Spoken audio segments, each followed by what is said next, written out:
We now have access to the full interview with Sam Altman that recently came out of one of his appearances at Stanford. And this is the interview we had alluded to briefly last week, where he said that GPT-4 was at best, quote, mildly embarrassing. So this interview, aside from that quote, is really wide ranging and covers a number of important topics that give us some clues as to AI's near term future. So these include topics like the importance of AI infrastructure, the dangers of AGI, OpenAI's iterative approach to AI development, and AI generated code and research assistance and how important those things will be. It's always been, Paul, like you talked about, important to kind of unpack what Altman's saying and the words of other AI leaders to kind of understand where everything's going. But it might not be have ever has been as important as today, because Altman is also posting increasingly cryptic and maybe tongue-in-cheek posts on X about the latest mystery sweeping the world of AI, because concurrently, we're kind of also seeing this mysterious new model that has been released called GPT-2 chatbot. And this publicly appears to have no affiliation with OpenAI, but it seems to have the power of a GPT-4 class model. And some commentators and testers even say it's better than GPT-4. This model appeared randomly on lmsys.org, which is a well-known benchmarking site. And it has everyone kind of speculating in this firestorm of speculation about, like, what is this? How is it this good? Who's behind it? And all the while, Altman has started posting a couple cryptic things referencing GPT-2 on X. So, Paul, like, first up, kind of maybe set us up with what jumped out to you about the interview, and then maybe talk to us a bit about what's the deal here with GPT-2. I mean, he tweeted on Sunday, "I'm a good GPT-2 chatbot." That was the whole tweet. So yeah, he's either definitely just messing with people, or this is like obviously something they're doing. So you hit on a couple of the topics. So I'll just highlight a few excerpts from the interview. It's a good watch. Like it's on YouTube, so anybody can go watch it. We'll put the show notes in. It's for a class at Stanford, basically. And for those who don't recall, Sam actually went to Stanford, I think, for 2 years before he dropped out and started his company. He was in the first class of YC Combinator, I think, Y Combinator companies. So he talked about infrastructure, because there's this rumor about them raising $7 trillion. And, he's never really like committed to that number, but he says, yeah, we're thinking about energy. Like we're thinking about data and chips and, chip capacity. And they're thinking about everything that's going to be required to build much, much larger, more powerful models. And so he does talk about that being maybe the thing that OpenAI is doing different than everybody else is the ambition with which they're looking at the amount of infrastructure needed to achieve what's, ahead.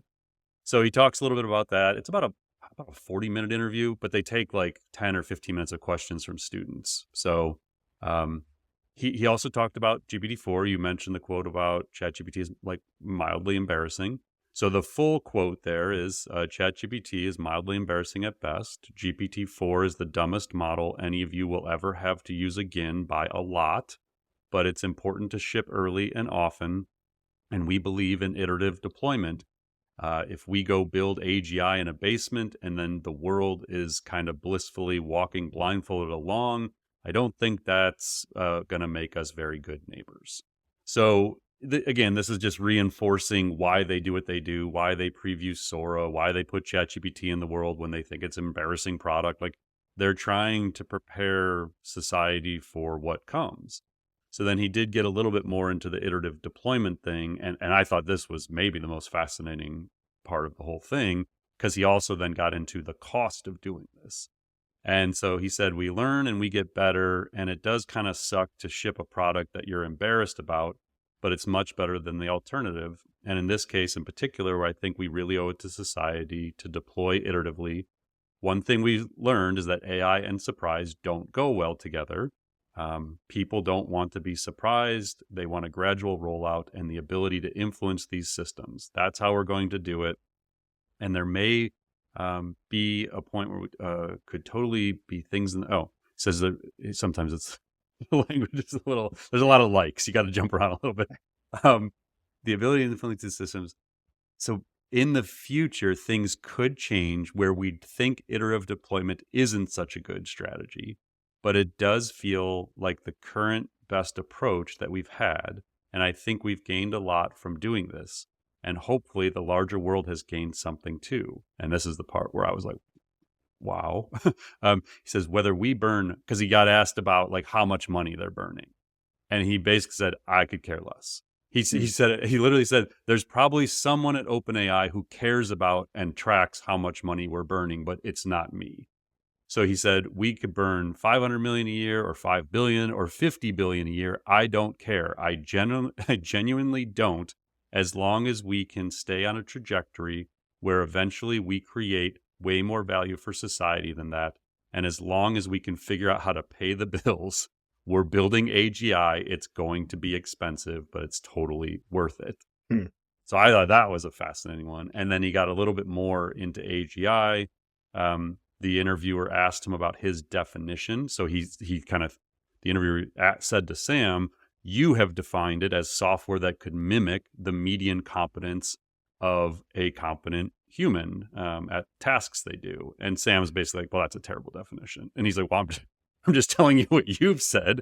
And so Sam basically said, I think we need a more precise definition of AGI. And then he started getting into basically like where he thought we were going to go. And he pretty much said, like, listen, these things are just going to get smarter. So he said the most important thing about GPT-5 or whatever we call it, maybe it's GPT-2, is just that it's going to be smarter. And this sounds like a dodge when being asked about what is AGI. But I think that's among the most remarkable facts in human history, that we can just do something and we can say right now with a high degree of scientific certainty, GPT-5 is going to be smarter than a lot smarter than GPT-4. GPT-6 is going to be a lot smarter than GPT-5. And we are not near the top of this curve. And we kind of know what to do. And this is not like it's going to get better in one area. It's not like we're going to, get better at this eval or this subject or this modality. They're just going to generally get smarter. And then he said, I think the gravity of that statement is still underrated. So that was another one that I thought was just totally fascinating. Because again, this is the thing we keep stressing. Whether you believe it or not, whether Jan LeCun believes it or not at Meta, they have a very high level of confidence that there is currently no upper limit to what these models can do. And the curve appears to continue to show that if they just build bigger models with more data, give it more computing power, train it over longer periods of time, that these things just keep getting generally smarter. And then the final one I'll note, because I hadn't heard him explain it this way. He was asked about, getting fired and the structure at OpenAI and why in the world they had this like crazy structure with the nonprofit overreaching everything. And Sam basically says, like, listen, man, like, we didn't know what we know now. Like, when we started this thing, it was just a research lab. There was no product. There was no plan for APIs. Like, we were just trying to push the frontier of research, and this is how it got set up. Would we go back and do it different now? Of course, but, like, basically, give us a break. This isn't, we ended up building something we never envisioned building, basically. So those are kind of the key aspects for me. But again, it's always fascinating to hear him talk. But I think he said some things here that reinforced what we've been hearing, but also some kind of new perspective on things. So how are you looking at this speculation around GPT-2? Because I've seen just like, take it for what you will, but there's insane theories out there that this is like GPT-5 or slightly less insane, that maybe OpenAI is testing a new variation of an existing model, or I saw some speculation that maybe it's a new technology that makes old models like GPT-2 perform better, or it's just a random thing. Do you have any sense of this? I don't. I mean, I think that there's something to be learned in how Sam talks about what OpenAI, how they look at product development, which is iterative deployment. Mm. And there's a chance that this is some form of iterative deployment where they're putting something out in the world, whether it's a finely trained version of the original GPT. I do think they're going to change the naming convention. Like he every interview he does, he mentions like, well, whatever we call GPT-5. So I wouldn't be surprised at all if they actually like restart the naming convention. I think it would be weird to just throw GPT out the window now from a naming standpoint. But yeah, I have no idea. Like I don't think anybody really does. Like until Sam tweeted what he did last night, like I'm a good GPT chatbot or whatever. I hadn't seen anything where OpenAI appeared to take any credit for it. That was the No. first one where I thought, oh well, maybe it actually is them doing something, like testing out some capability. But I don't know.